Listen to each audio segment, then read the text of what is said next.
नमस्कार। वेदों की ओर लौटो। आर्य समाज के संस्थापक महर्षि दयानंद सरस्वती जी को उनके जन्म दिवस पर शत शत नमन। स्वामी दयानंद सरस्वती जी का जन्म गुजरात के भूतपूर्व मोरवी राज्य के टंकारा गांव में 12 फरवरी 1824 को हुआ था। मूल नक्षत्र में जन्म लेने के कारण उनका नाम मूलशंकर रखा गया। उनके पिताजी का नाम अंबाशंकर था। दयानंद जी बड़े मेधावी और होनहार थे।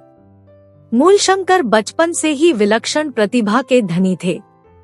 2 वर्ष की आयु में ही गायत्री मंत्र का शुद्ध उच्चारण करना सीख लिया था।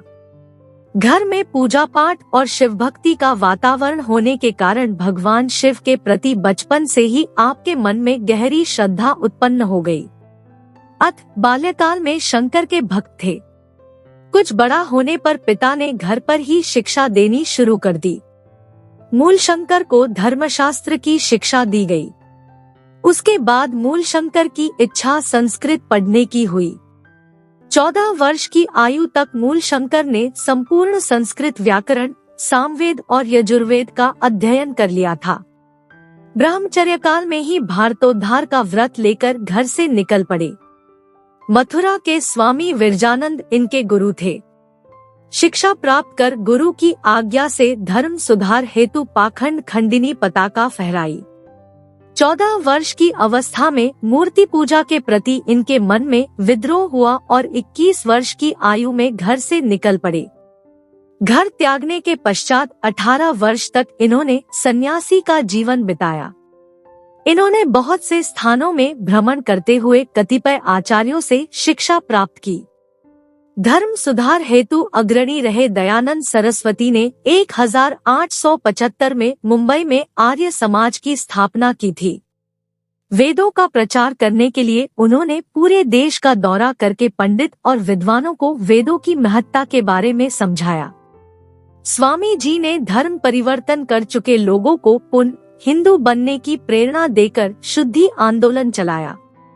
1886 में लाहौर में स्वामी दयानंद के अनुयायी लाला हंसराज ने दयानंद एंग्लो वैदिक कॉलेज की स्थापना की थी।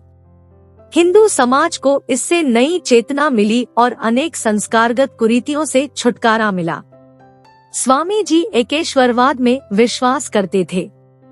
उन्होंने जातिवाद और बाल विवाह का विरोध किया और नारी शिक्षा तथा विधवा विवाह को प्रोत्साहित किया। उनका कहना था कि किसी भी अहिंदू को हिंदू धर्म में लिया जा सकता है। इससे हिंदुओं का धर्म परिवर्तन रुक गया। समाज सुधारक होने के साथ ही दयानंद सरस्वती जी ने अंग्रेजों के खिलाफ भी कई अभियान चलाए। भारत भारतीयों का है, यह अंग्रेजों के अत्याचारी शासन से तंग आ चुके भारत में कहने का साहस भी सिर्फ दयानंद में ही था। उन्होंने अपने प्रवचनों के माध्यम से भारतवासियों को राष्ट्रीयता का उपदेश दिया और भारतीयों को देश पर मर मिटने के लिए प्रेरित करते रहे। अंग्रेजी सरकार स्वामी दयानंद से बुरी तरह तिलमिला गई थी। स्वामी जी से छुटकारा पाने के लिए उन्हें समाप्त करने के लिए तरह-तरह के षड्यंत्र रचे जाने लगे।